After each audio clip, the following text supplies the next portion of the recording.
الرحمة وأشد المعاقبين في موضع النكال والنقمة، وأعظم المتجبرين في موضع الكبرياء والعظمة. اللهم أذنت لي في دعائك ومسألتك، فاسمع يا سميع مدحتي، وأجب يا رحيم دعوتي، وأقل يا غفور عثرتي. فكم يا إلهي من كربة قد فرجتها، وهموم قد كشفتها، وعثرة قد أقلتها، ورحمة قد نشرتها، وحلقة بلاء قد فككتها. الحمد لله الذي لم يتخذ صاحبة ولا ولدا، ولم يكن له شريك في الملك، ولم يكن له ولي من الذل، وكبره تكبيرا.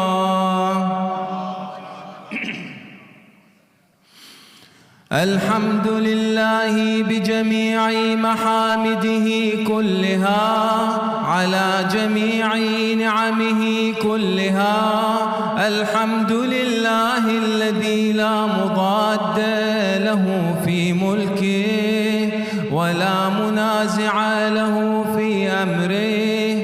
الحمد لله الذي لا شريك له في خلقه، ولا شبيه له في عظمته. الحمد لله الفاشي في الخلق أمره وحمده، الظاهر بالكرم مجده، الباسط بالجود يده، الذي لا تنقص خزائنه، ولا تزيده كثرة العطاء إلا جودا وكرما. إنه هو العزيز الوهاب. اللهم إني أسألك قليلا من كثير، مع حاجة بي إليه عظيمة، وغناك عنه قديم، وهو عندي كثير، وهو عليك سهل يسير. اللهم إن عفوك عن ذنبي، وتجاوزك عن خطيئتي، وصفحك عن ظلمي، وسترك على قبيح عملي، وحلمك عن كثير جرمي، عندما كان من خطئي وعمدي.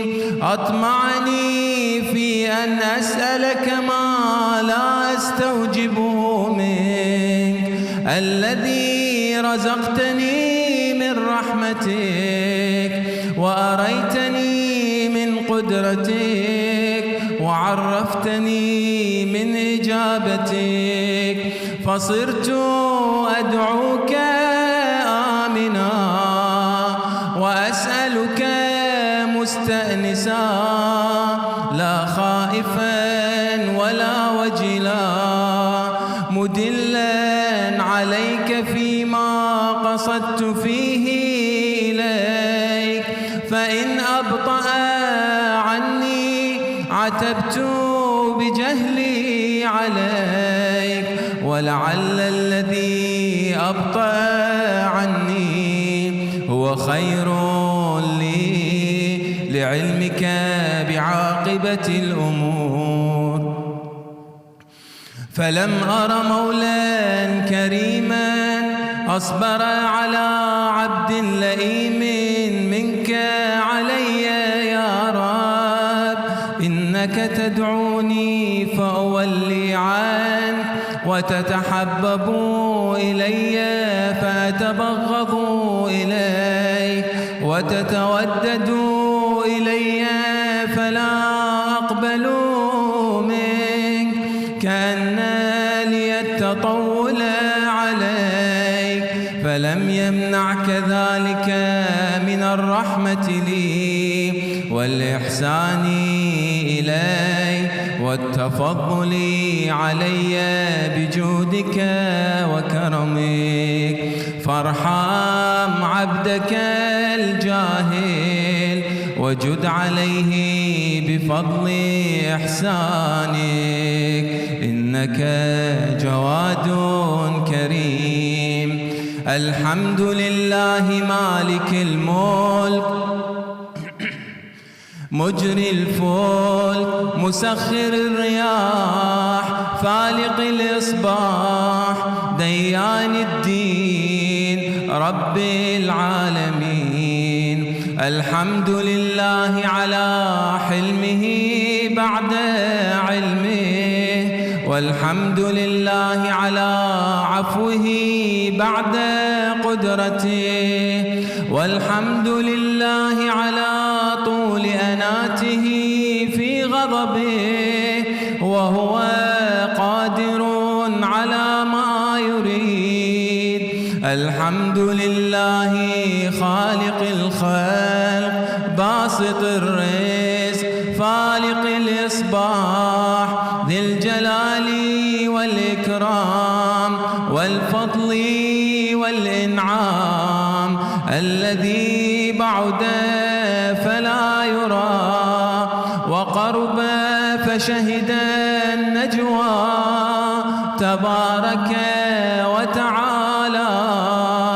الحمد لله الذي ليس له منازع يعادله، ولا شبيه يشاكله، ولا ظهير يعاضده، قهر بعزته الأعزاء وتواضع لعظمته العظماء، فبلغ بقدرته ما يشاء. الحمد لله الذي يجيبني حين أنادي، ويستر علي كل عورة وأنا أعصي، ويعظم النعمة علي فلا أجازي، فكم من موهبة هنية قد أعطاني، وعظيمة مخوفة قد كفاني، وبهجة مونقة قد أراني، فأثني عليه حامدا وأذكره مسبحا. الحمد لله الذي لا يهتك حجابه، ولا يغلق بابه، ولا يرد سائله، ولا يخيب آمله. الحمد لله الذي يؤمن الخائفين وينجي الصالحين، ويرفع المستضعفين ويضع المستكبرين، ويهلك ملوكا ويستخلف آخرين. والحمد لله قاصم الجبارين مبير الظالمين مدرك الهاربين، نكال الظالمين صريخ المستصرخين، موضع حاجات الطالبين، معتمد المؤمنين. الحمد لله الذي من خشيته ترعد السماء وسكانها، وترجف الأرض وعمارها، وتموج البحار ومن يسبح في غمراتها. الحمد لله الذي هدانا لهذا وما كنا لنهتدي لولا أن هدانا الله.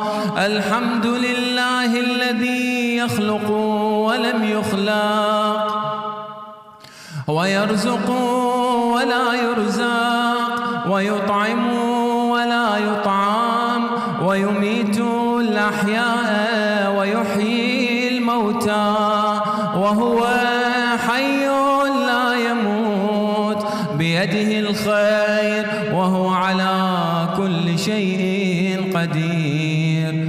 اللهم صل على محمد عبدك ورسولك وأمينك وصفيك وحبيبك وخيرتك من خلقك، وحافظ سرك ومبلغ رسالاتك، أفضل وأحسن وأجمل وأكمل وأزكى وأنمى وأطيب وأطهر وأسنى، وأكثر ما صليت وبارك وترحمت وتحنن وسلمت على أحد من عبادك وأنبيائك ورسلك وصفوتك وأهل الكرامة عليك من خلقك.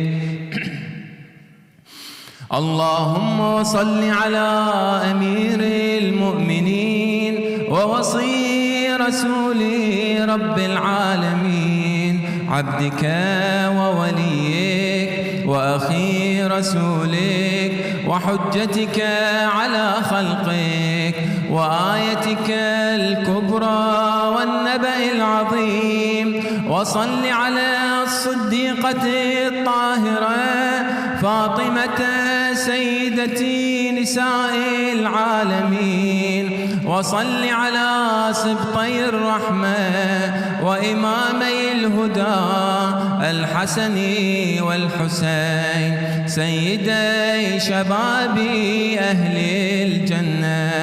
وصل على أئمة المسلمين علي بن الحسين ومحمد بن علي وجعفر بن محمد وموسى بن جعفر وعلي بن موسى ومحمد بن علي وعلي بن محمد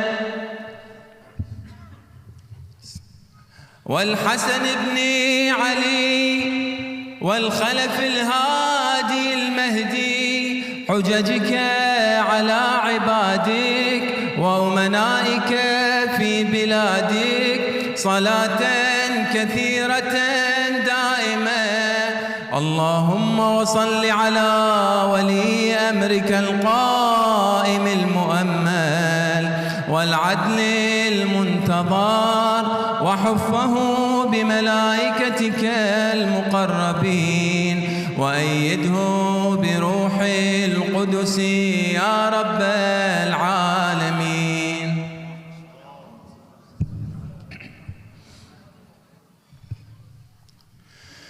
اللهم اجعله الداعية إلى كتابك والقائم بدينك، استخلفه في الأرض كما استخلفت الذين من قبله، مكن له دينه الذي ارتضيته له، أبدله من بعد خوفه أمنا، يعبدك لا يشرك بك شيئا.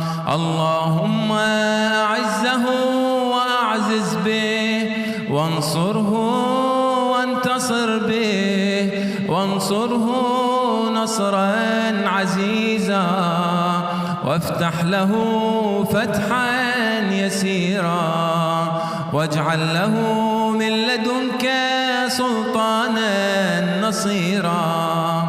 اللهم اظهر به دينك وسنة نبيك حتى لا يستخفي بشيء من الحق مخافة أحد من الخلق. اللهم إنا نرغب إليك في دولة كريمة تعز بها الإسلام وأهله وتذل بها النفاق وأهله، وتجعلنا فيها من الدعاة إلى طاعتك والقادة إلى سبيلك، وترزقنا بها كرامة الدنيا والآخرة. اللهم ما عرفتنا من الحق فحملنا، وما قصرنا عنه فبلغنا.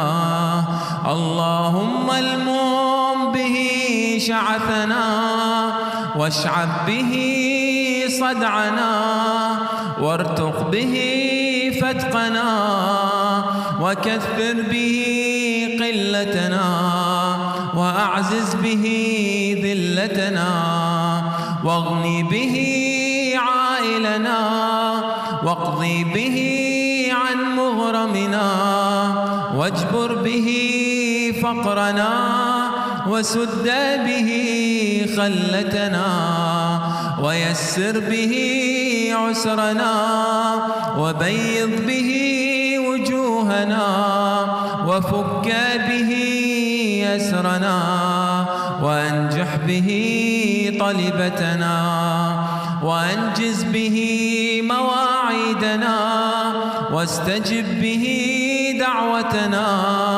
وأعطنا به سؤلنا، وبلغنا به من الدنيا والآخرة آمالنا، وأعطنا به فوق رغبتنا يا خير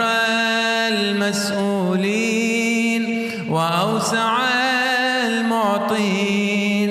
اشفي به صدورنا، واذهب به غيظ قلوبنا، واهدنا به لما اختلف فيه من الحق بإذنك، إنك تهدي من تشاء إلى صراط مستقيم.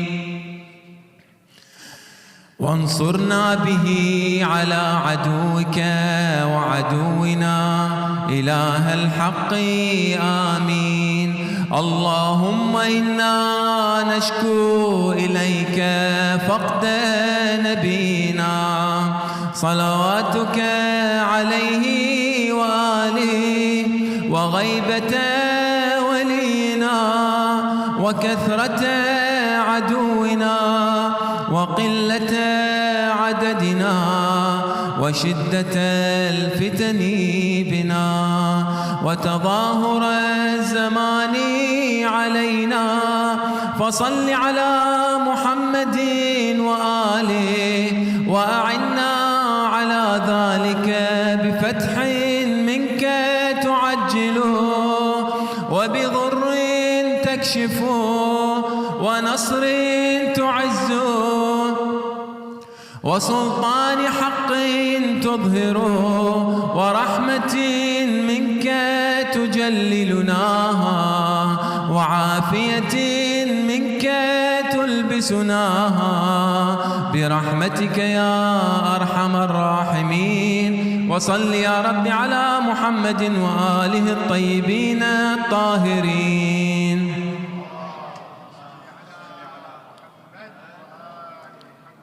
لأرواح المؤمنين والمؤمنات نهدي الجميع ثواب سورة الفاتحة تسبيق الصلاة على محمد وآل محمد.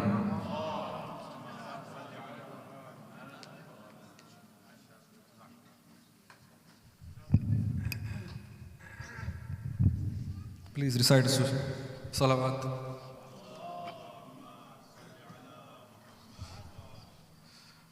Inshallah, we will have a Quranic study seminar just in next couple of minutes. But before that, quick reminders. Our daily program is starting at 6:30 with Quranic circle, and then followed by dinner.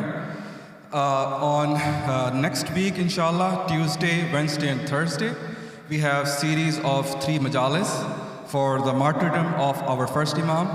And the majalis will be at, inshallah, 9 p.m.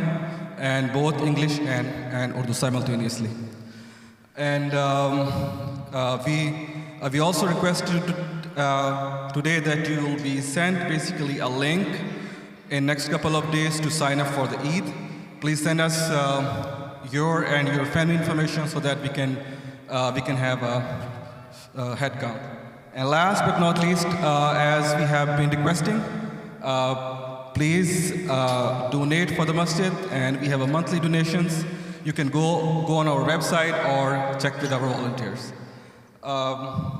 So now you can take maybe a couple of minutes break, and then inshallah we'll be starting a seminar in 2 or 3 minutes.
Okay, we should be starting in 1 minute.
Thank you.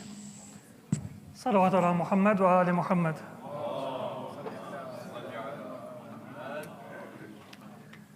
أعوذ بالله من الشيطان الرجيم بسم الله الرحمن الرحيم السلام عليكم ورحمة الله وبركاته. As we come towards the nights of Qadr, and inshallah during this month of Ramadan, we have had the opportunity to recite the Quran more than we may in the normal times of the year. And with that recitation also comes understanding and contemplation, and sometimes questions.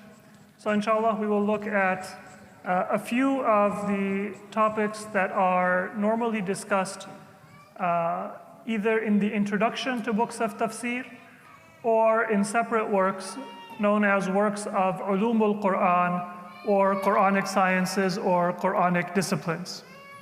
And that's one of the ways that we can familiarize ourselves with the book. We have limited time, so I will not be able to go through a lot of the very interesting and very valuable topics that we have in ulum al-Quran, and the topics that we touch on, we won't be able to go into great depth. But inshallah, for a taste and a flavor that inshallah opens the door for us to explore some of these concepts in greater depth.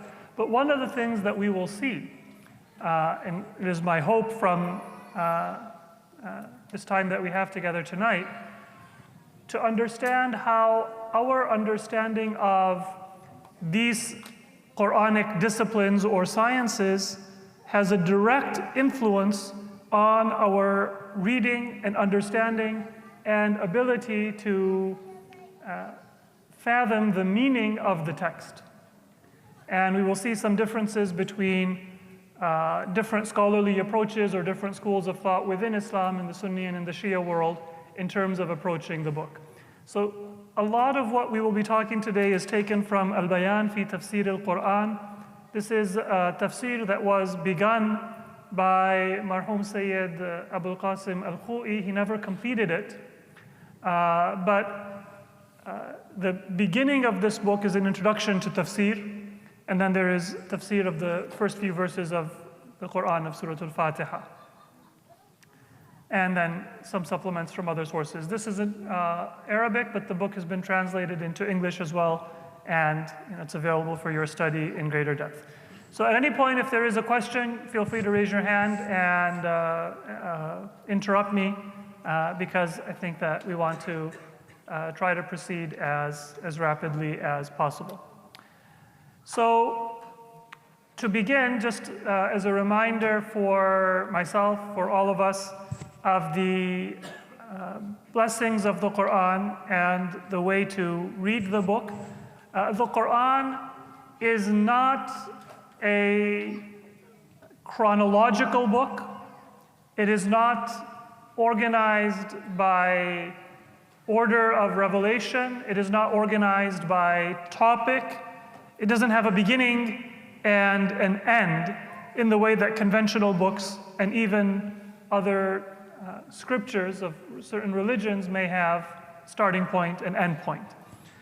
And that is because the Quran is designed to be part of the rhythm of our daily life. So it isn't that the Quran starts its story in Surah Al-Fatiha and ends its story in Surah Al-Nas. That's what we say, you start from Fatiha, you end with Surah Al-Nas, but that's simply because a book is organized in a sequence, not because that sequence pertains to the meaning of the Quran or understanding of the Quran. And the way that it has been recommended is to read a little bit of the Quran regularly.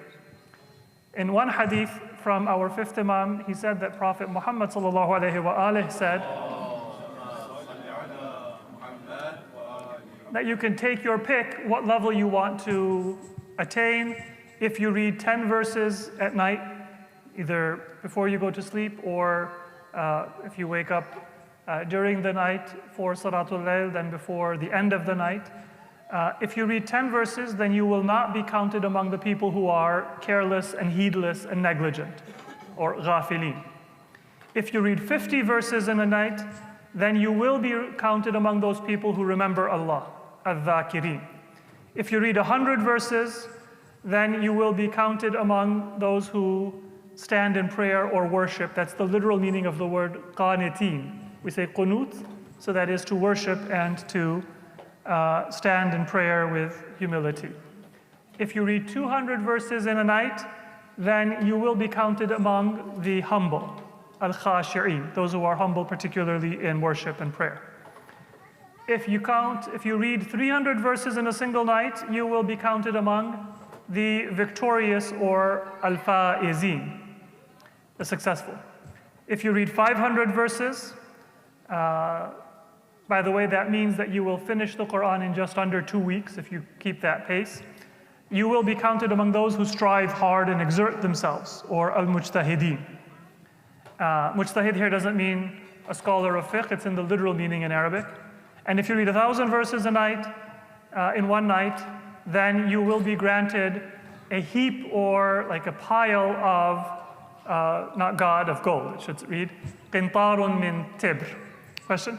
Yeah, so I think the very first question that actually comes to mind about the structure of the book is why we don't have the book in basically the order it was sent from Allah? So we'll talk a little bit about that. In fact, that question, why is the Quran not in chronological order, will hopefully be our ending point today. So if the question doesn't get answered, then let me know, inshallah. Question? Hadith like this refer to reading as in reading from the page, or can be reading from the hand? It can be both. That's something that we do have addressed in ahadith. So what are some of the etiquette of recitation? You can read the Quran from memory. You can read it from looking at the text. But we have certain recommendations. These are just a few of the ahadith. How should you read the Quran? Among many more that we could talk about. And I don't say this for comprehensiveness, but more for barakah and as a reminder. One is that Imam Sadiq alayhi salam says that read 50 verses a day. That's the recommendation from Ahlul Bayt. Now, as you know, some verses are longer, some verses are shorter, but if you read about 50 verses a day, that means that you will finish the Quran in about 120 days. So you'll finish the Quran in about 4 months. So the average there is that you will do 1/4 of a juz, for example, right? Which is about, in the Uthman Taha Quran, it's about 5 pages. Now, if you're looking at the 30th juz, 5 pages will be much more than 50 verses. If you're looking at, say, Surah Al-Baqarah, 5 pages will be less than 50 pages, approximately. But if you read about 5 pages, then you're reading about 50 verses, and you would finish the Quran in about 120 days. So that would be the recommendation from Ahlul Bayt.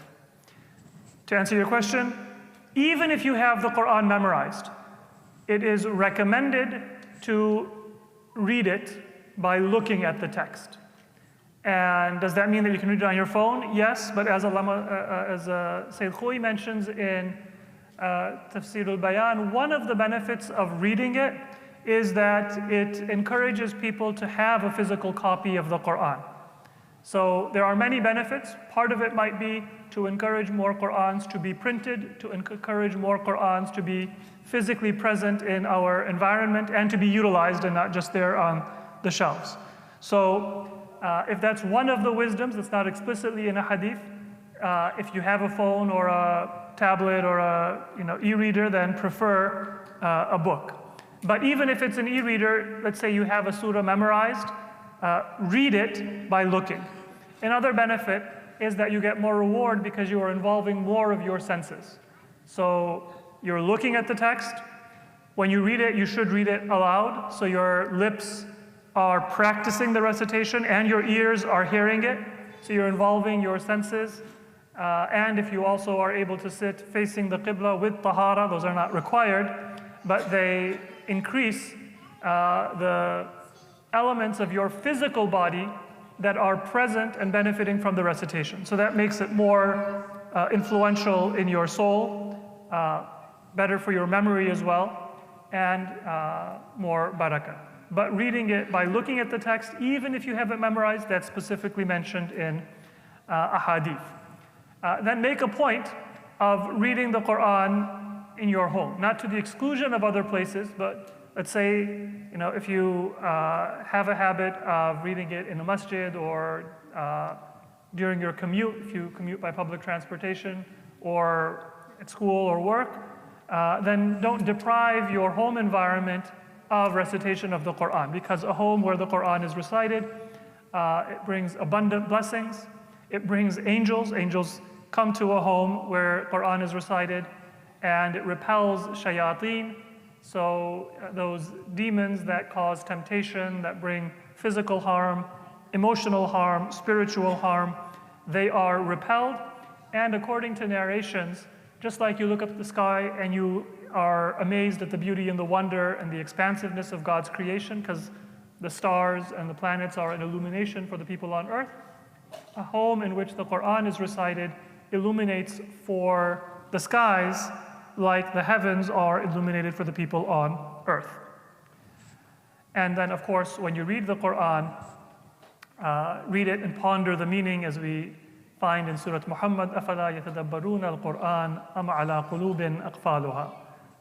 Why do they not ponder the Quran and contemplate it? So don't read rapidly to complete, but read it with understanding. Pause. If something comes to your mind, then pause for a moment, pray to Allah. If you remember a blessing, thank Allah for it. If you remember a worry or a concern in your life, pray to Allah for its alleviation. If there is mention of reward, pray to be worthy of that reward. If there is mention of punishment, pray to Allah to be protected from the punishment. So it is a participatory and an active and a performative recitation, and not just a passive reading. And then some people, when they read the Quran, they don't move their lips. They kind of read like they would, let's say in English, you just think the words, or in your native language. Don't do that as well. Numerous ahadith indicate that Prophet Muhammad himself,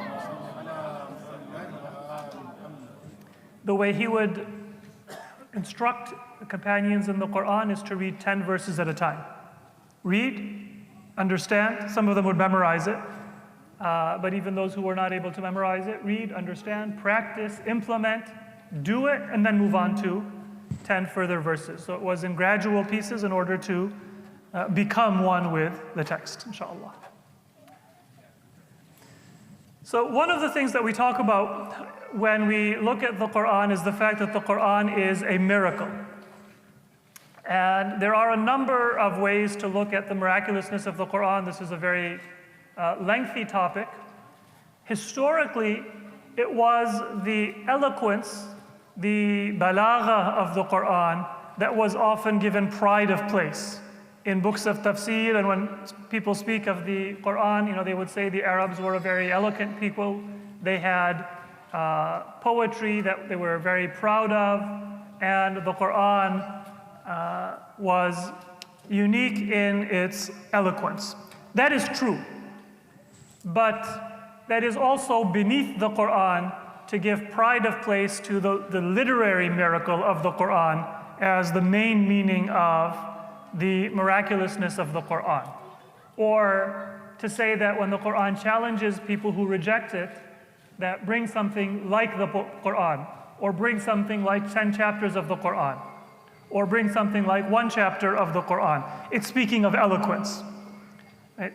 Yes, nobody can bring something as eloquent as the entire Quran, or as 10 chapters of the Quran, or as 1 chapter of the Quran, but that is not the point. For there to be a very eloquent book. In modern times, there is a tendency that some of you may also see, which is to look at the scientific miracles of the Quran. I don't know, it's a popular genre among sometimes certain subsections of the Muslim community that, this is predicted 1400 years ago. Whether it be cosmology or geology or embryology or these different fields, or the numerological miracle of the Quran. Some people make a big deal of that. I don't know how many of you have seen the YouTube clips on your feed or read articles. This is also true, but it is also beneath the Quran. To say, the Quran predicted plate tectonics, or the Quran predicted certain stages of the development of the embryo or the fetus which were not possible for people to know about before the microscope or before modern technology and ultrasounds and so on. And it does open the door for somebody to say that, well, you know, it's a kind of ambiguous verse. You see it as miraculously predicting the scientific miracle, but I wouldn't have seen it until you told me. So there's nothing wrong with examining and appreciating the fact that the Quran does have very unique ways of talking about the physical world, the heavens, human creation, topics that are discussed in science, which are very evocative and very meaningful. But that was not the purpose of the Quran. So to understand the miracle of the Quran, the key point is the way the Quran speaks to the human soul and conscience and divinely given nature and disposition, which is the fitrah. That is the essence of the miracle of the Quran.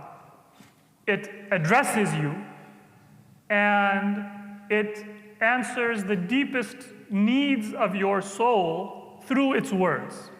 The fact that they are expressed with eloquence and with a miraculous beauty and with a harmony with what you observe in nature and, you know, in the physical world around you, that is, let's say, icing on the cake.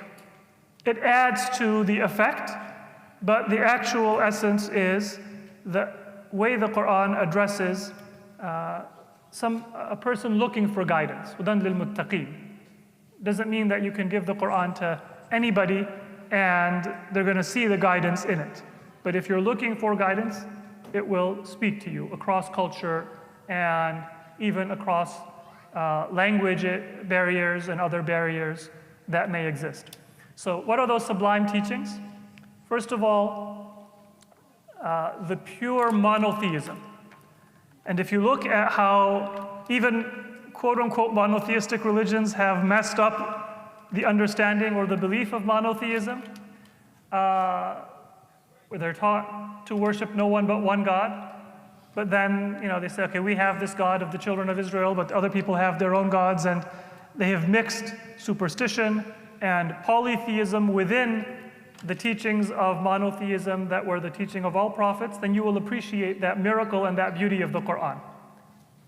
That it gives a pristine and a very clear message of monotheism. And it restores the honor of the prophets of God. So if you look at the way that the prophets, and sometimes, you know, you can even see this in popular imagination, in art, and sometimes movies that are made about, you know, prophets, about especially the prophets of the Old Testament. There's a movie that was quite an old one, the Ten Commandments. I think probably many of you have seen it. I think there was one about Prophet Nuh, alayhi salam, that was made. In many ways, they are very insulting. I haven't watched, you know, all of them, but from what I've seen Ten Commandments. I've heard about the other. You might say this is the, you know, the writer or the director working mischievously. But then you go to the sources and you see that it's not the mischief of the filmmaker, it's actually the mischief of the sources.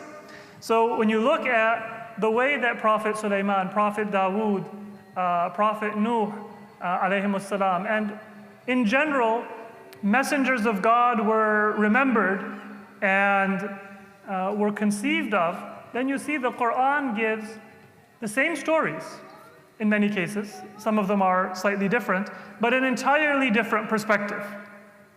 You don't just see protagonists and heroes, but you see messengers who are pointing towards their creator and the message that they are bringing. That is very clear in the Quran. And if you compare the Quranic story, the most clear example would be Prophet Yusuf alayhi salam. Because that's the one example in the Quran where you have the better part of a single surah telling a single story. In the Hebrew Bible, you do have several cases where the story of a prophet is told kind of from beginning to end or continuously, but that's not usually the case in the Quran. the stories of Prophet Ibrahim or of Prophet Musa alayhi salam, or the story of, say, Prophet Isa alayhi salam. You have it in Surah Al Imran, you have it in Surah Maryam, you have it in different places. But Surah Yusuf, you can kind of say, this is the text from the Quran, and it's kind of a complete story. Let me compare it with the story in the Hebrew Bible, and you'll see a very big difference. And that is one of the miracles of the Quran.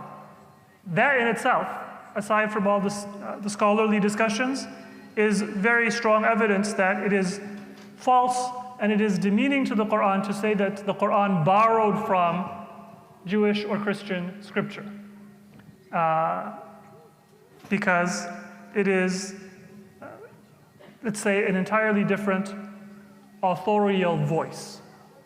And I use that term perhaps without precision, because it's not an authorial voice. It is, in our belief, Allah Himself who is speaking. But it is clear that the priorities and the message that is coming from the Quran is not borrowed from any other scripture. And even the stories and the details. That's one of those things that is sometimes mentioned by Mufassirin as part of the miracle of the Quran, the ways in which the Quran differs from the previous scripture. I'll give one example in a minute, but there's many examples that could be given. Then the clarity of the exposition and the eloquence. If you read the Quran in its discussion of the most difficult moments in the Prophet's life, where there is treachery, there are treaties and covenants that are made and then broken. There are people who pledge allegiance or support and then try to assassinate the Prophet. You have a very clear message of just war,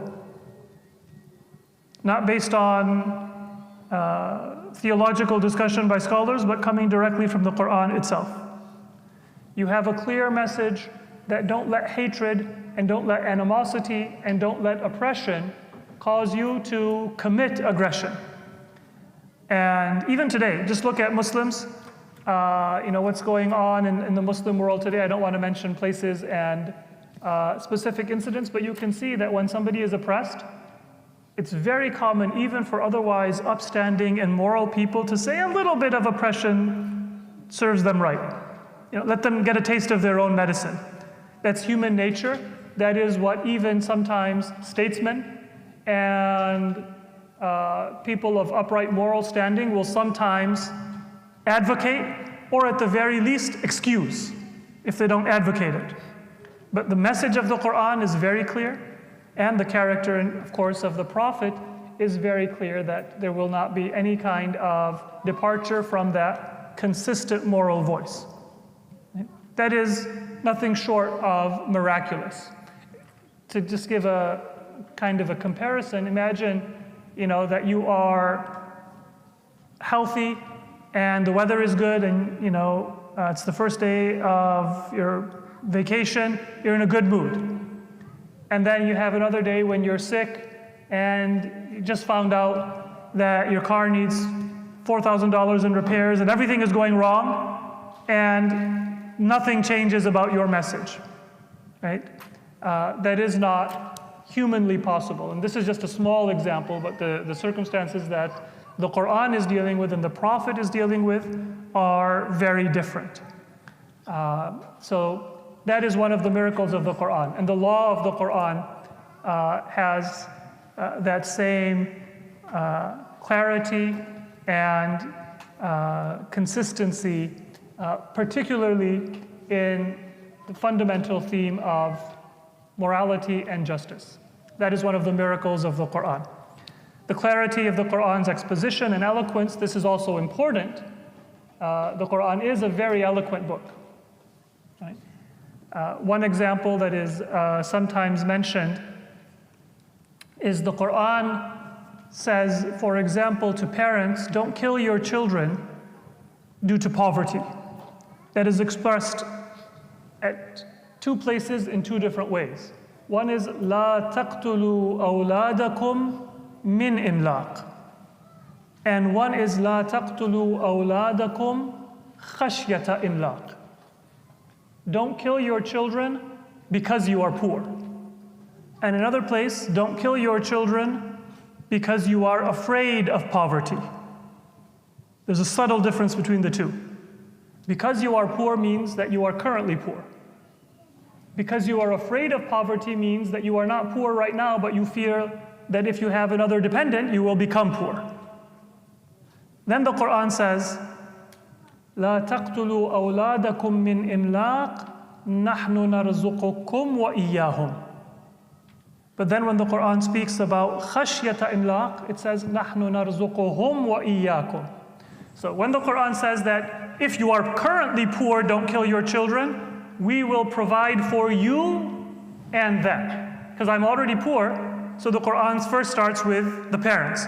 Allah will provide for you and provide for your children. But when the Quran is speaking of a fear of poverty, I'm not poor right now. As long as it's just me and my wife, we can have 2 square meals a day. If a third person comes, a dependent comes, now I'm afraid that we won't be able to eat, enough. So the Quran says, we will provide for them, meaning the children, the new burden that you think is going to make it difficult for you to maintain your budget and live, and we will provide for you.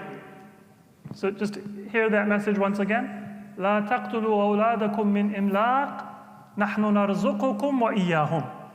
لا تقتلوا أولادكم خشية إملاق نحن نرزقهم وإياكم. Very subtle difference. But it's not an author sitting at a typewriter with a word processor, composing and then saying, okay, we're going to edit it, we're going to change it. Verse is revealed, conveyed to the people, they're already memorizing it. Then the next verse is revealed, maybe weeks, months, years later, and you see even these nuances are preserved. Who is the Quran speaking to? What is the priority? Exactly what word needs to be used, and then not one word more or one word less. So again, this is not the majority of the miracle of the Quran, but it is a real miracle. It is a beautiful miracle. And then we have news of unseen matters. Future events, famously Surah Ar-Rum and other examples where there is a prediction of something in the future. Abu Lahab, mentioned by name, and predicted that he will not accept Islam and his wife will not accept Islam, and they didn't. Whereas if a similar verse had been revealed about, say, Abu Sufyan, or about other people who later accepted Islam, even if they didn't really accept Islam, people would say, well, what happened to the revelation? You said they were going to go to hell, and now they are superficially at least Muslim. So those predictions. And then affairs beyond human knowledge. So one example that many of you may have heard of, in the story of Prophet Yusuf, there is no mention of a pharaoh. The Hebrew Bible mentions pharaoh. Surah Yusuf mentions Malik, king, but not pharaoh. And according to scholars of the history of ancient Egypt, there was a period in Egypt where there weren't pharaohs, there were kings.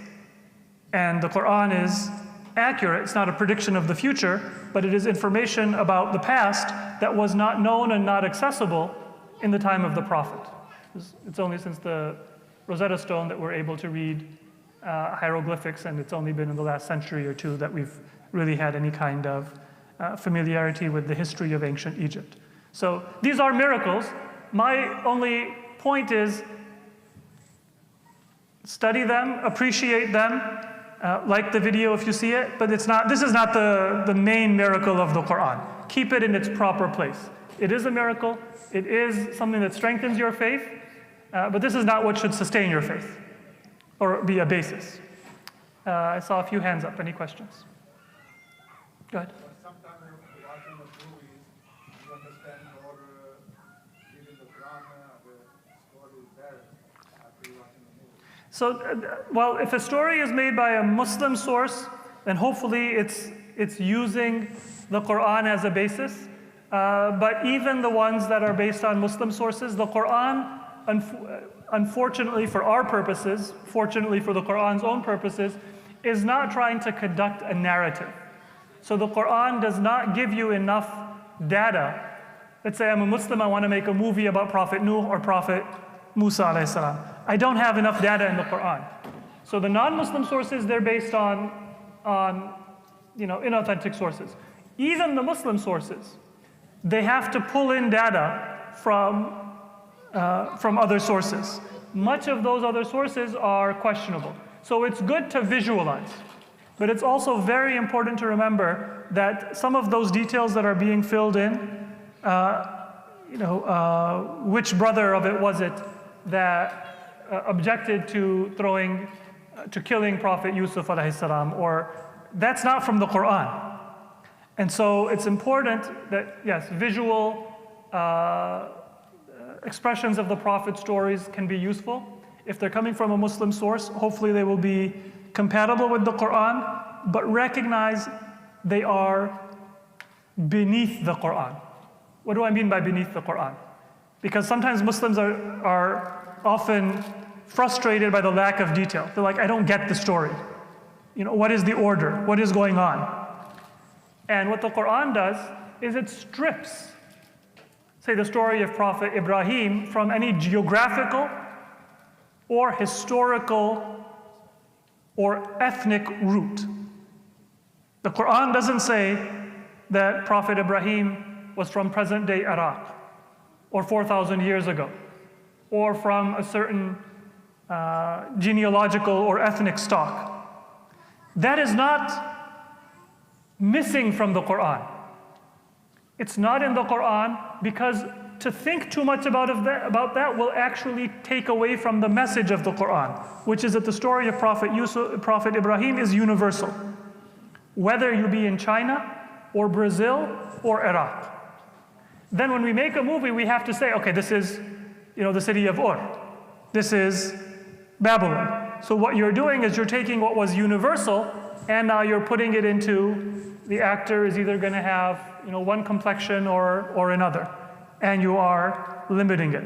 So yes, it can be useful, but recognize that it is taking the ocean of the Quran and it's trying to fit it into a small vessel.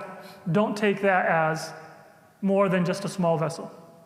We'll come to you in sorry. Did you have your hand up as well? I was going to say about the mathematical stuff in the Quran, like how the sea and land and stuff like that. Yeah. There's a lot of secrets. There's a lot of secrets, and many of them were not known for 1,200 years, and people learned and benefited from the Quran maybe better than we do today. So those mathematical miracles, many of them really are only verifiable now with modern computational methodologies. They do give us a reassurance when people are raising doubts about the authenticity of the Quranic text. This is kind of a validation. But once again, that is not essential. It is a form of miracle. It is a valid form. But there's a little bit more that can be said about that. But again, keep it within the proper context. Okay. I'm not sure if you're planning on covering this, and you can certainly parking lot it. Can you give some context as to the repeating nature of the Quran with respect to Ibrahim alayhi salatu wasalam, Musa alayhi salatu wasalam, with varying details of the same story? Not only varying, yes, so there's stories that are repeated, and not only varying, well, I don't know what you mean by varying details. One sense of varying details is there's different details. Right. One form of variation is that the same detail is mentioned, expanded and even with different wording. So, how exactly did Musa and alayhi salam and the magicians talk? Who said what? Who spoke first? And what did they say? There's one way that it was said. And the Quran expresses that in two different ways. Is that a contradiction? Well, for one thing, sometimes, these Muslim debaters on various channels, they'll be like, I have 20,000 contradictions in the Bible. That methodology can also be applied to the Quran. And so we shouldn't be unfair and say, well, I can explain the Quranic ones, but I'm going to then accuse everybody else of having these superficial contradictions. It is not a contradiction. And the reason is that the Quran is not giving you a word-for-word quote of what was said. Presumably, many of these quotes are not in Arabic, whether it's Prophet Ibrahim alayhi salam or Prophet Musa and Fir'aun's conversation. The Quran is expressing the essence of what was said. So even what is being expressed by, let's say, an enemy of God, Fir'aun himself, it is also at the height of eloquence when it's mentioned in the Quran. But Fir'aun or Numrud may not have been eloquent, at least not in that way. So since the Quran is not quoting directly, it sometimes varies the words. So we'll talk a little bit about that. We might not be able to get through a lot of detail. Any other questions? Go ahead. So on the topic of clarity, why do we need hadith or other things to basically understand Quran if Quran is clear standalone? Why do we need a hadith to understand the Quran? The Quran is clear, but there are different levels of clarity and different levels of meaning. One level of clarity you don't need a hadith to get, because the Quran directly speaks. بِلِسَانٍ عَرَبِيٍّ مُبِينٍ, in a clear Arabic language. Another level of Quran, you need a certain level of sincerity and purity to be able to understand. Beyond hadith, if I am a person that has not purified my intention, I just can't unlock a certain level of understanding. لَا يَمَسُّهُ إِلَّا الْمُطَهَّرُونَ superficially means that you cannot physically touch the Quran without wudu and tahara, but on a deeper level it means that you cannot touch the essence of the Quran and the meaning of the Quran if you are not purified in your character and in your soul. Then there are certain things that are deliberately left ambiguous in the Quran. And this is an important part of the way the Quran trains our spirituality. The purpose of the Quran is not to give us answers to our questions. The purpose of the Quran is to bring us into a relationship with Allah. So to give us answers so that we can know what path we're traversing, but to also give us new questions, right? You know how sometimes they'll use like a website like WebMD, and they think that takes the place of a trained physician? So it can be a double-edged sword. Sometimes having access to information might make you a hypochondriac, or you think you have every sickness that you read about, because of a single symptom. Or it might give you a false sense that you have diagnosed yourself when you don't have the qualifications to actually diagnose yourself. So sometimes the Quran wants to give us answers. Sometimes the Quran wants us not to know what is being said. Why? Because I cannot achieve guidance if I don't go to the Prophet. So one of the purposes of the Quran may be to give us a hint and not to give us an answer. So that I realize, wait a minute, I cannot understand this unless I have the Prophet. And that is where you need the guidance of a ma'asum, Prophet or Imam, and a hadith are the way that we have that guidance now. That's not a deficiency in the Quran or a defect in the Quran. That is in fact by design in order to point us in the right direction. And there are certain verses that are, sometimes people get frustrated because there's like so many different tafsir. Say, وَالْعَادِيَاتِ ضَبْحًا. What does it mean? If you have many different tafsir, then it's not because of a deficiency in the text, nor is it only because Muslims didn't preserve the interpretation. Yes, there is a loss of information, unfortunately, which existed, but part of it is by design, because the Quran is meant to make you wonder, to make you ponder existence, and to make you feel like, hey, I need a divine guide. I can't figure this out on my own. That realization is more important than having an answer. Question? I was just going to add on, like that first page of, I think it's Surah Al-Imran, there's a debate actually about whether or not one part of the ayah has continues or if it's like there's like a like there's a comma. If it's like, in other words, like that ayah that says something about like الراسخون في العلم. في العلم, and then it's adds the والراسخون. Yeah, لا يعلمه إلا الله, and then والراسخون في العلم. So some Qur'ans they put the la, they're like, you're supposed to consider that the end of the thought and this is the other thought. Well, because if you join them, then it kind of. So there's a number of places in the Quran that are like that, where, and the verse about the clear and the ambiguous verses is one of those examples, where it's not always 100% clear where does one sentence begin and one sentence end.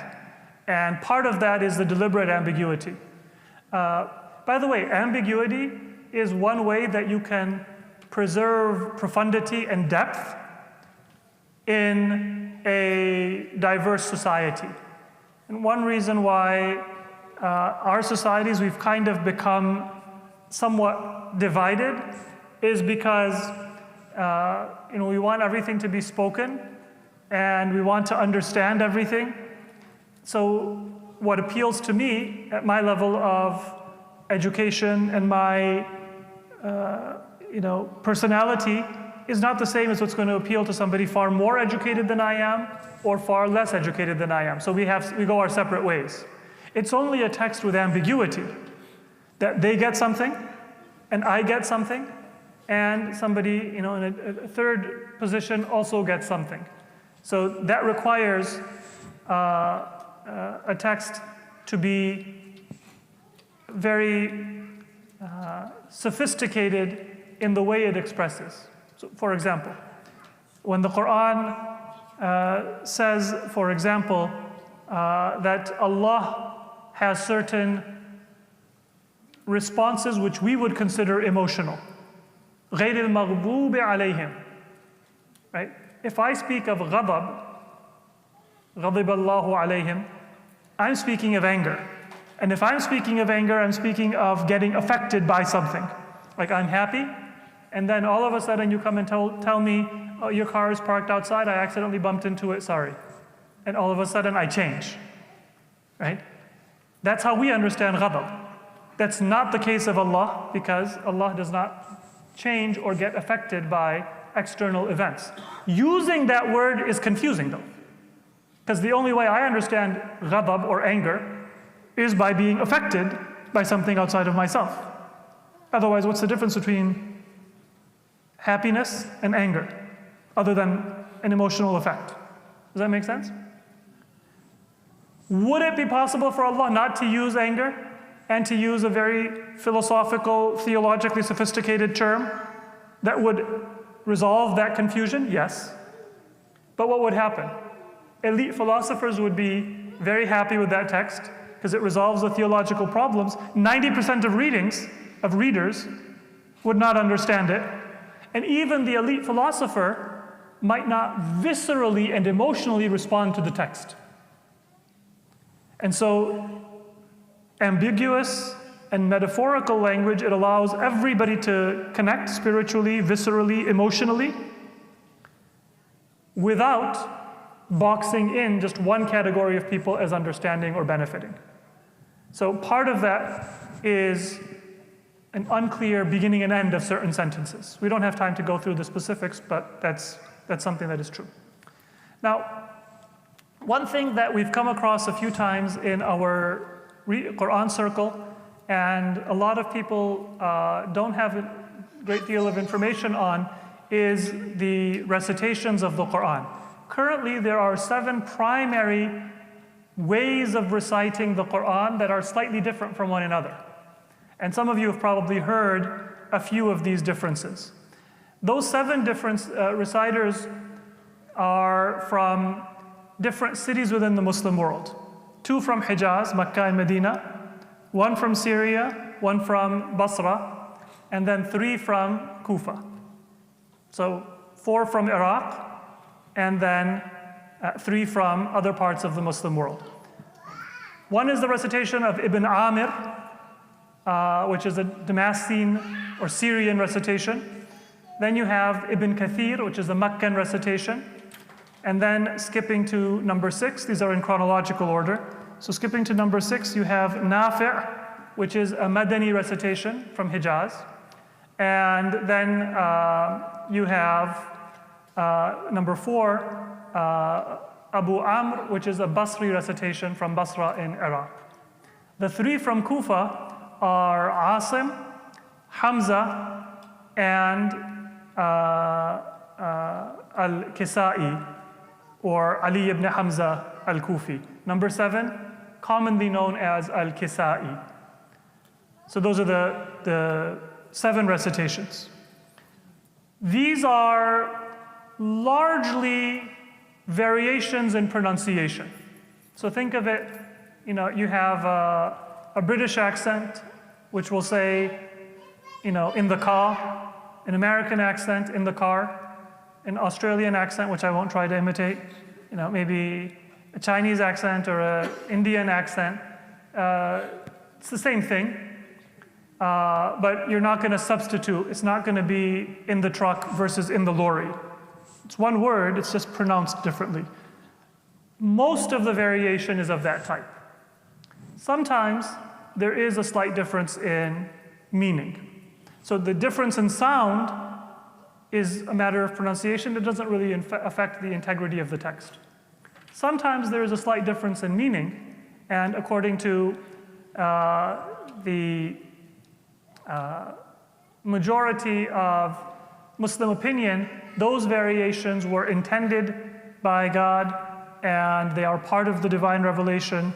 So in the Sunni world, they're considered to be equally authentic or valid, even if they do slightly affect the meaning. In the Shia opinion, what we say is that no, there was one right way to pronounce, especially when it comes to those minor changes that have an influence on the meaning. But the Imam said that go with the mainstream recitation. You can choose any of those correct or mainstream recitations. And not that they are equally valid, but that they are sufficient for us to fulfill our religious obligation. But the Ma'soom can answer that question between these 2 recitations, which one is the more correct. They just have not burdened us with knowing and finding that out. So we can go with the 7 recitations. Some of you may have heard of ahadith that speak about the Quran being revealed according to sab'atu ahruf, or 7 letters, or 7 forms.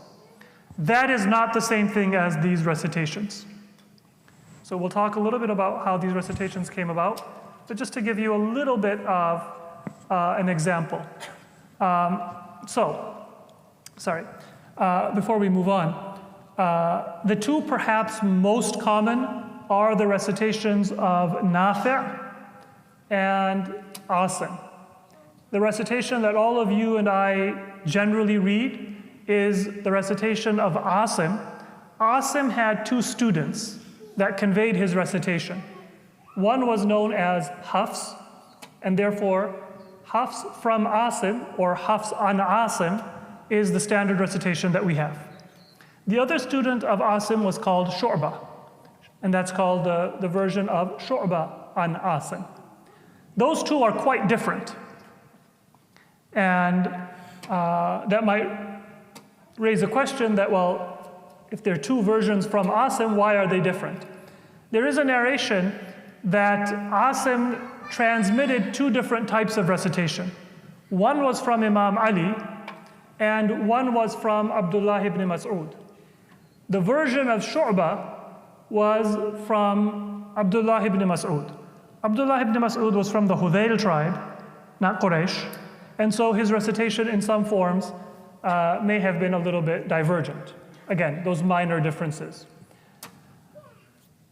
And the version that Hafs transmitted was from Imam Ali. So this is something that is narrated not just in Shi'i sources, but the version of the Quran that became the most prevalent in the Muslim world, although in past centuries other versions were also frequently recited, that was from Asim. Asim had a version that comes from Imam Ali and a version that comes from Abdullah ibn Mas'ud. The one that came from Imam Ali is the one translated by Hafs. That's the one that became prevalent in the Muslim world. Not the version from Shu'bah, which is not narrated from Imam Ali.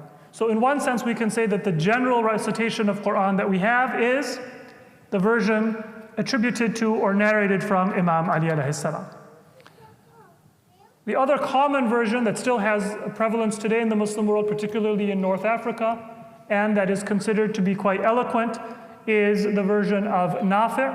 Remember Nafi', number 6 here in this list, is from Medina. So Imam Malik, for example,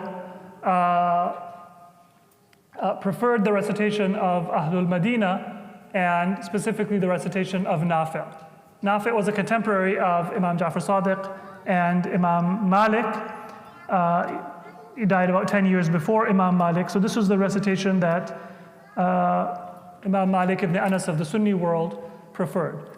And Ahmad ibn Hanbal, he also was asked by his son Abdullah, which recitation do you prefer? He said, Qira'atu Ahl al-Madina, which would have been the recitation of Nafi'. And then he was asked, okay, if we don't have Nafi''s recitation, then who would you prefer second? He said, Asim. So this is from the Sunni world.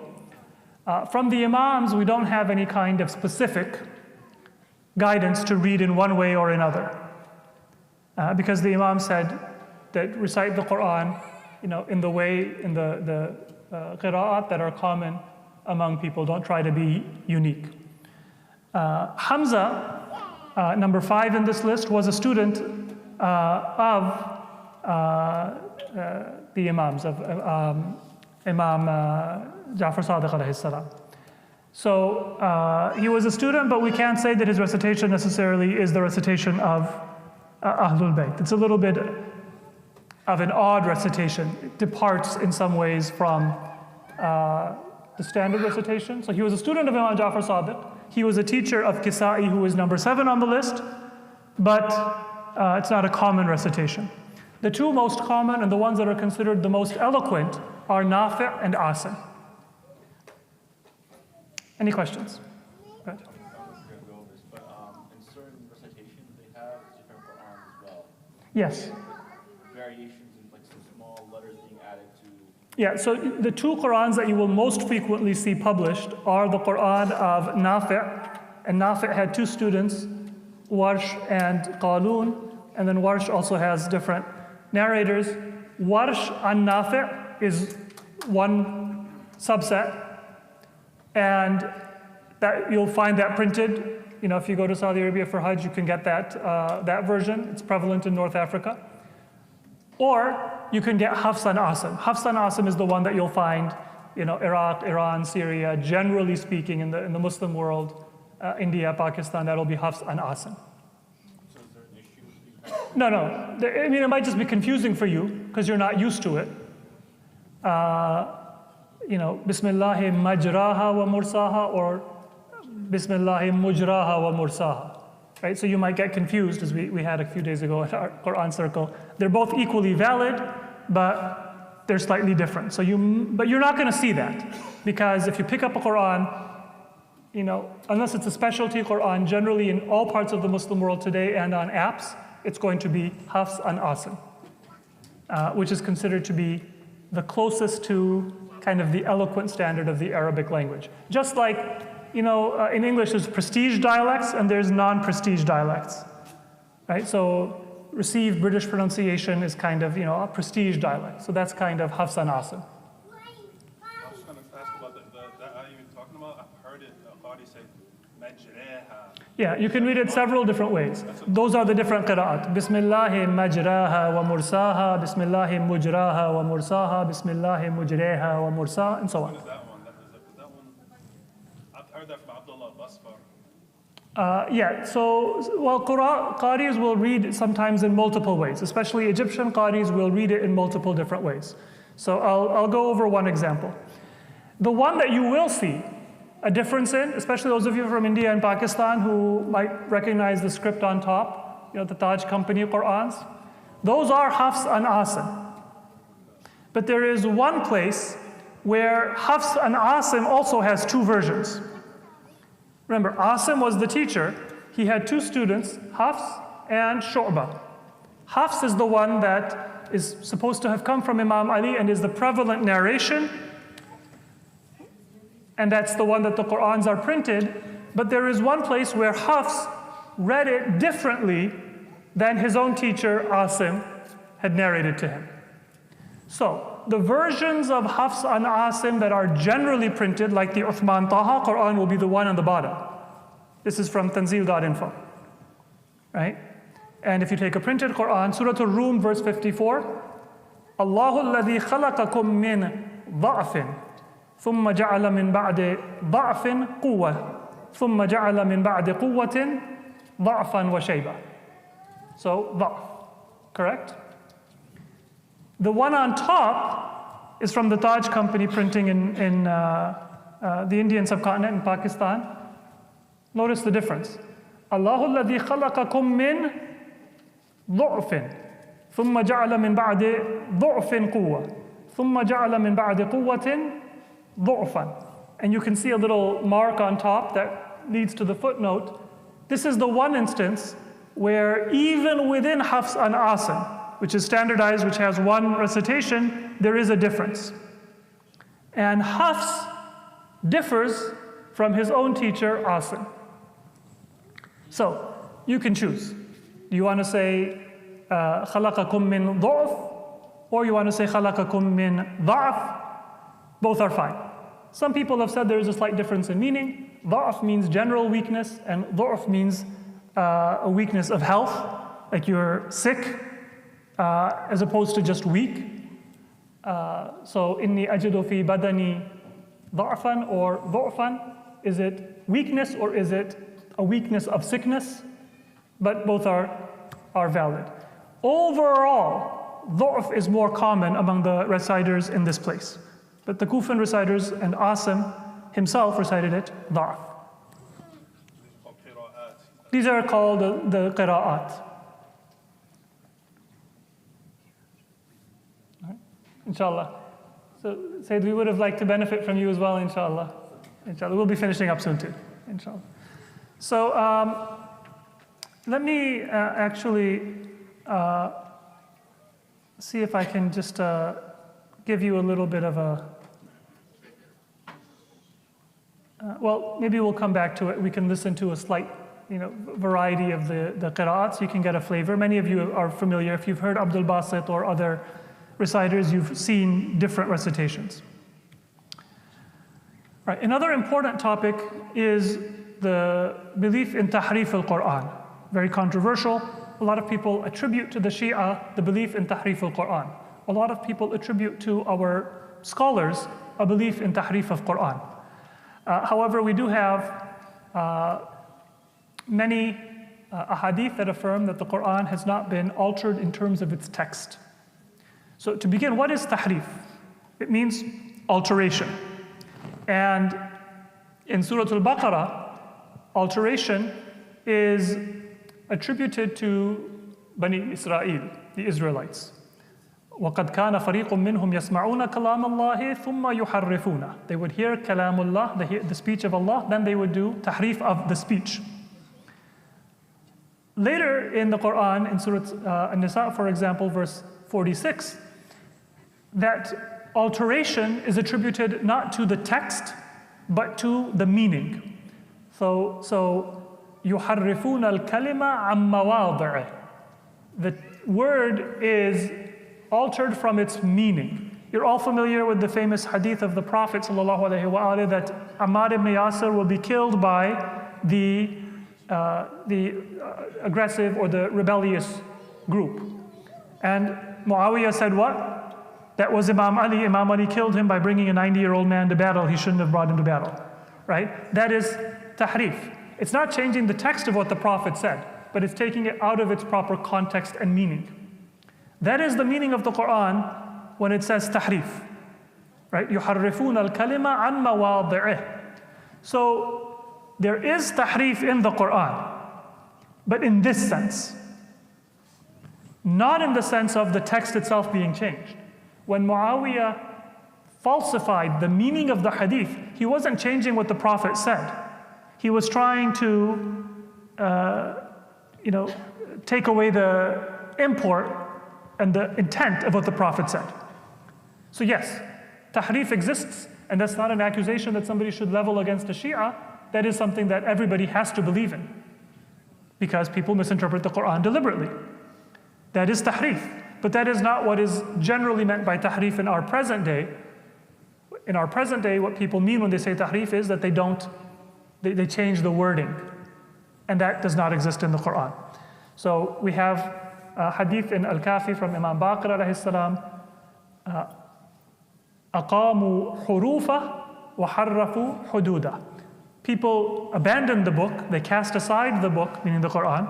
How? By preserving the words or the letters, and by altering the parameters and the meaning of the text. Hudud is like the limits, the parameters of what God is saying. So this hadith in Al-Kafi is explicit that the huruf, the letters, have not been changed. But the meanings have. Now, what is our evidence that the Quran is not changed in its words? The Quran itself says, "Inna nahnu nazzalna dhikra wa inna lahu lahafidhun." We have revealed the text, we will protect it. Now, somebody might say, well, what if this itself is not original? How is this a proof?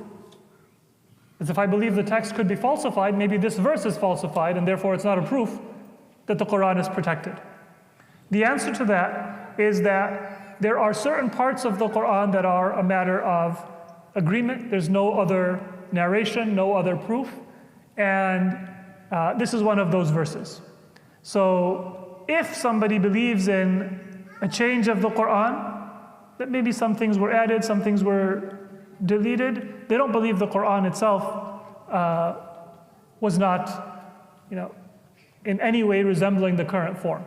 So this verse, it is a matter of consensus. And second of all, those people who do believe in an alteration of the Quran, they don't believe things have been added to the Quran. They believe things have been taken out of the Quran. So what is in the Quran is definitely part of the Quran. Maybe there's a question somebody has anything been removed? Has anything been lost? And this verse can say, no, nothing has been lost, because the one who reveals it is the one who protects it. Therefore, this verse then can negate the loss of text, because it affirms the protection of the book. And also we have Surah Fussilat, verse 41 and 42, لا يأتيه الباطل من بين يديه ولا من خلفه. That the Quran does not have falsehood that can approach it. And of course, losing the text is falsehood.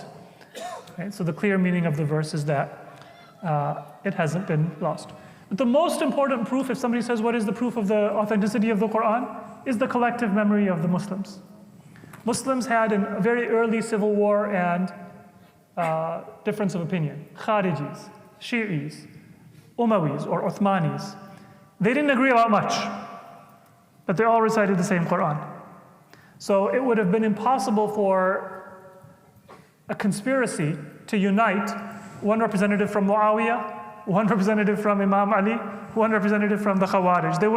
There's no conceivable way that that could have worked. So the collective memory of the Muslims, in spite of everything that they did differ about, and we follow the teachings of Ahlul Bayt, but other people follow other authorities and companions. But whatever they differed about, they didn't differ about the Quran. And that is the collective memory of the Muslims, and that is the strongest evidence we have that the Quran has been preserved. Question? So when Sufis usually claim that some Shia scholars say that the Quran has been corrupted, do you know which scholars are they talking about? Are there any famous scholars? There are scholars that have addressed it, and usually it is a question of the placement of verses or the interpretation of verses. So I think we're going to be concluding. We do have, I think the best thing is, why don't we conclude here? We have a few more themes to talk about with respect to exactly that question of, how did these narrations come in, and where did this idea that the Quran may be missing some parts, where did that come from? And then what I had promised you is our conclusion, which is an understanding of the reasons why the Quran is not a chronological book, and it should not be a chronological book. That will require a little bit more time. Maybe we can find another time during the month of Ramadan to discuss it. It's a very useful discussion, a very enlightening discussion.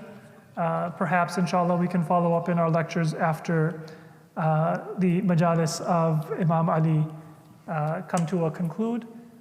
We can come back to this topic. But before we conclude, maybe we can listen to a few examples of the difference in qira'ah. There was a time, I don't know if any of you are familiar or not, when a few young Shia Muslims, they said that we're going to start reciting the Quran according to the qira'at of Hamza. And I don't know if any of you are familiar with that or heard of that. They said because Hamza was a student of Imam Ja'far Sadiq, so we want the recitation of Imam Ja'far Sadiq. And that is not a good approach. You don't just take a narration and then, run with it. But just to give you a sense, this is verse number 7 of Surah Al-Fatiha, according to the narration of Hamza. It's one of the 7 recitations that is correct. Notice the pronunciation of the word sirat. So that is what's going to be a little bit unconventional. صراط الذين أنعمت عليهم غير المغضوب عليهم ولا الضالين ألف لام. And that's the next surah. Did you catch the difference? So instead of saying sirat with a sad, it's sad sort of mixed with the sound of zai or za. Zirat al-ladhina, and then instead of an'amta alayhim, it's an'amta alayhum. Ghayr al-maghdubi alayhum. So it's a slight, I don't know if you could hear me or not. Instead of sirat, it's kind of lirat, a little softer than that. Instead of alayhim, it's alayhum. So that's one of the qira'at, but the best practice for any of us is conform with the recitation of Hafs and Asim. If you want to have editorial choice, then in verse number 54 of Surah Al-Rum, you can decide whether you want to do du'af or da'af. Both of them are equally fine and very similar in meaning. Another place of editorial choice is in Surah Al-Ikhlas, and I've talked about it before. So you can say kufuwan ahad, kufu'an ahad with a hamza, or kuf'an ahad with a hamza but sukoon on the fa. So those are the 2 areas where even you will see scholars recite them differently. But other than that, whatever is in the written Quran from Hafs and Asim, that's the standard that you should generally use.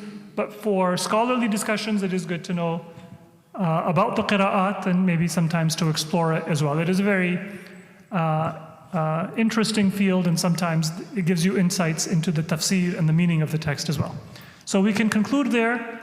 Just if there are any questions, we can maybe take a few questions briefly and then wrap up. Go ahead. Did you have a question?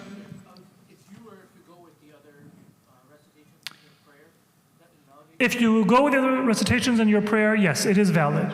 If you use the qira'at of Nafi', for example, or the qira'at of Nafi' is the one that you'll find people use. So for example, they'll say Maliki Yawmiddin instead of saying Maliki Yawmiddin. Yes, that is valid. If you use one of the other recitations as well, your prayer is valid. But the best choice is to go with whatever is prevalent and familiar in your area, and in our case, that would be Hafs and Asim. But if you use it in a different way, then as long as it's one of these mainstream recitations and it's correct Arabic, your prayer is valid. It's not a mistake, in other words. When there's minor changes in the pronunciation of the recitation of the Quran, when it changes the meaning, then what's the correct approach to take? Because then which meaning are you going to take? So how are you going to... Sometimes the change in meaning is not a terribly big deal because it's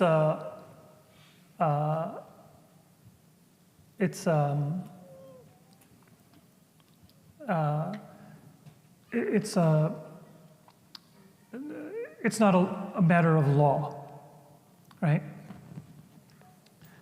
sometimes it is a matter of law, and the difference does make a difference. So to give you an example of an example where it doesn't make a difference, in Surah At-Takwir, verse number 24, we have the verse وَمَا هُوَ عَلَى الْغَيْبِ بِضَنِينٍ.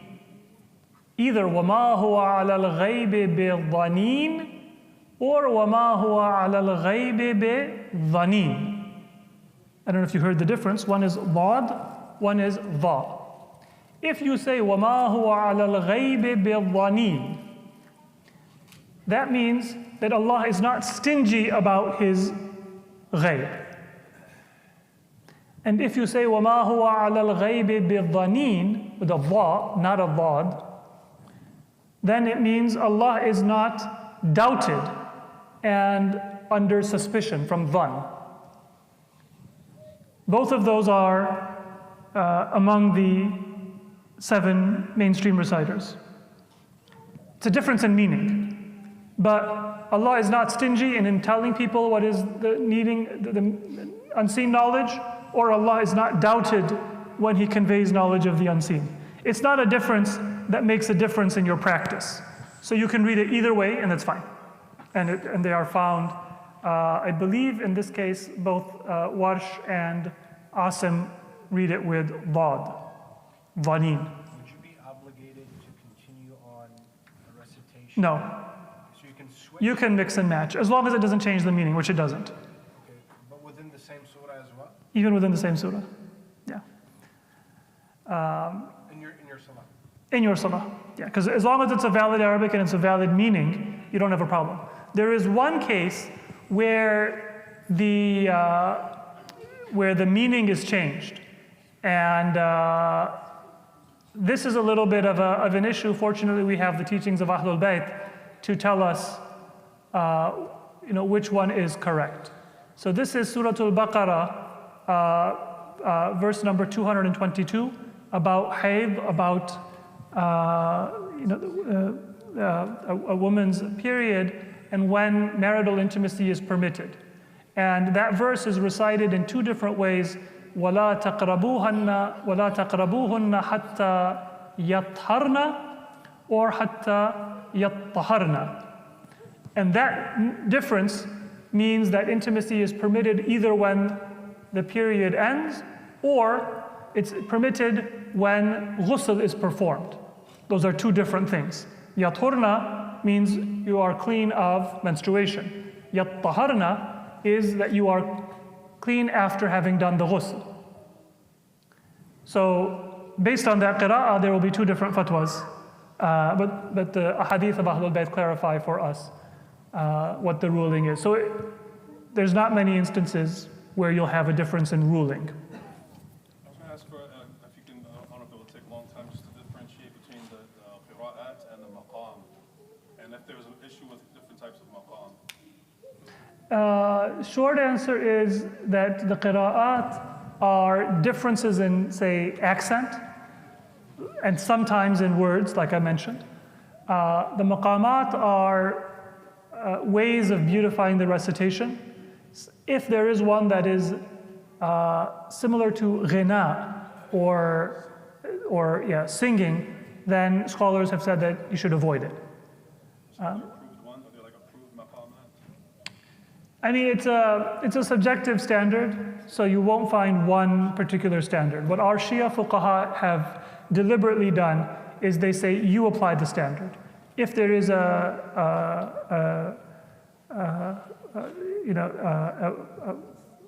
maqam, a tune that is more appropriate to singing than to recitation of a weighty, serious scripture, then it must be avoided. And there are ahadith to that effect. Many scholars will say that the maqamat that are conventionally used for the Quran, though, do not cross that line, so you're okay. Unless somebody says that, I'm going to take a song and God forbid I'm going to recite the Quran according to that tune. That would be a problem. But the conventional maqamat that are taught for Quran are not generally considered to be problematic. I heard that I think the Iranians were like the first ones to make the more popular maqamats after Islam left Medina. Have you heard anything like that? And those ended up becoming the most popular maqamats. The maqamat they're appropriate to Semitic languages. So some of them may have been formalized in Persian lands, and they have Persian names, but that doesn't mean that they are not native Arabic. In fact, if you've seen Jewish recitations of Jewish scripture, they often have actually very similar maqamat, because similar languages will often have similar tunes. So like Indian languages will often have similar tunes in their recitation of poetry. Romance languages will often have similar tunes. Semitic languages will have similar tunes. And the maqamat are not similar to Persian, which is an Indo-European language. They're similar to, say, Hebrew or Aramaic, which are Semitic languages. So the fact that it was formalized in Iran doesn't mean that it's an Iranian invention. Sisters, any questions from your side? That you'll have the chance for the last question.